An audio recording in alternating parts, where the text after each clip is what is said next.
¿Te imaginas que tu computadora necesitara de todo el espacio de tu habitación para poder funcionar? Aunque esto actualmente es algo un poco difícil de imaginar, fue lo que pasó al inicio de la historia de los sistemas computacionales. Porque sí, no todo el tiempo hemos tenido las computadoras que tenemos actualmente. Al principio, alrededor del siglo XIX se tenía la primera computadora o algo parecido a ellas, de la cual sabe Ada Lovelace, la cual fue la primera programadora de la historia que logró generar un algoritmo.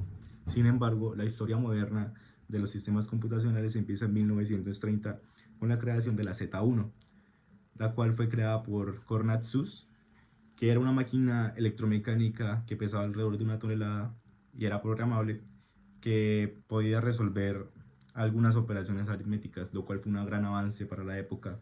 Sin embargo, en 1945 o alrededor de esa época se crea la ENIAC, Electrical Numerical Integrator and Computer, que era una máquina de tubos de vacío, la cual pesaba alrededor de 30 toneladas, se componía de alrededor de 18.000 tubos de vacío, 5 millones de soldaduras, 70.000 resistencias. Y bueno, era una máquina que por sus características era bastante grande y por lo cual generaba bastante calor, por lo cual aparte necesitaba un sistema bastante robusto de refrigeración. A pesar de su tamaño, esa máquina no generaba ni siquiera potencia, una potencia parecida a las calculadoras que todos los días llevamos a la universidad. En 1956 se crean los primeros transistores creados por John Bardeen, Walter Brattain y William Shockley, lo cual digamos permitió un salto bastante abrupto en la historia, ya que permitió que las computadoras bajaran bastante tamaño, se volvieran más pequeñas y mucho más potentes. Esto marcó un gran salto, ya que digamos fue el inicio de Silicon Valley, que para los que no sepan es una región de San Francisco en la cual digamos que hay bastantes empresas que innovan tecnológicamente todos los años. Y lo más importante es que se crean los lenguajes de programación, los primeros lenguajes de programación, los cuales fueron COBOL y Fortran, los cuales permitieron a los programadores poder programar más fácilmente. Como dato curioso, en este año, en esta generación, que es la segunda, se pudo, digamos, implementar las computadoras a las universidades y a los bancos. Fue la primera vez que se empezaron a sacar las computadoras a un ambiente más general. En 1964 se crean los circuitos integrados, los cuales fueron creados por Jack Kilby de Texas Instruments y Robert Noyce, que fue el futuro fundador de Intel, que es una empresa que actualmente todos conocemos por sus procesadores, bueno, y sus, digamos, características bastante interesantes en el mercado. Gracias a esto se pudo generar los sistemas operativos, ya que esto permitía que las máquinas fueran más pequeñas y mucho más potentes, ya que si bien los transistores también lo permitieron, lo que son los circuitos integrados básicamente es un conjunto de bastantes transistores en un solo chip, lo cual permitió ya que los sistemas operativos, la creación de los sistemas operativos, los cuales ya podían permitir ejecutar bastantes tareas al mismo tiempo. Digamos que una máquina icónica fueron la serie de IBM 360, las cuales fueron bastante usadas en campos en general.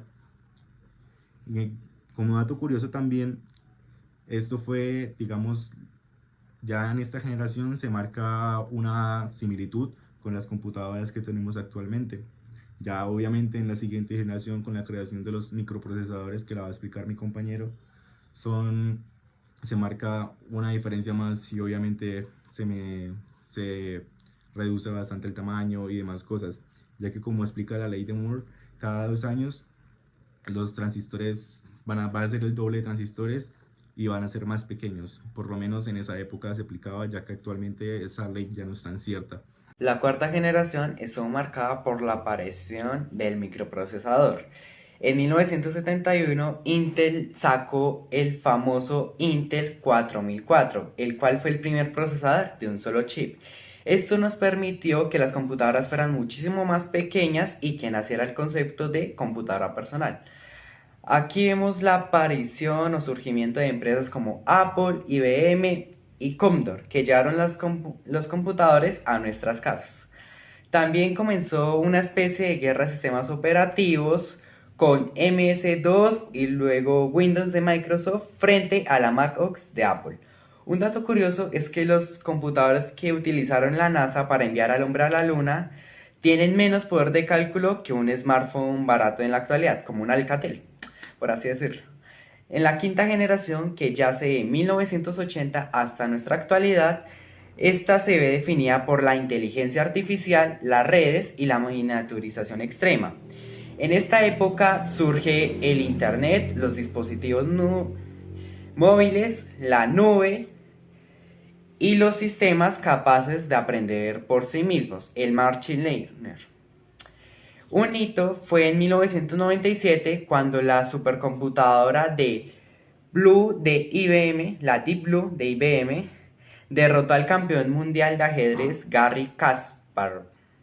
Hoy la IA está en todas partes, desde asistentes digitales como Siri, Alexa, hasta diagnósticos médicos con una precisión increíble.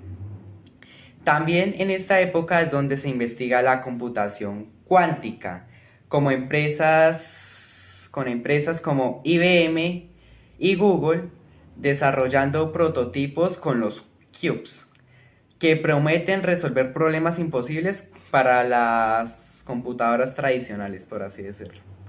En resumen, hemos pasado desde máquinas gigantes con tubos de vacío a sistemas que caben en la palma de nuestra mano y que incluso pueden pensar, entre comillas, por sí mismos. Cada generación nos acerca más a un futuro que parece como una ciencia ficción de las películas, pero que está empezando a hacerse realidad. Muchas gracias.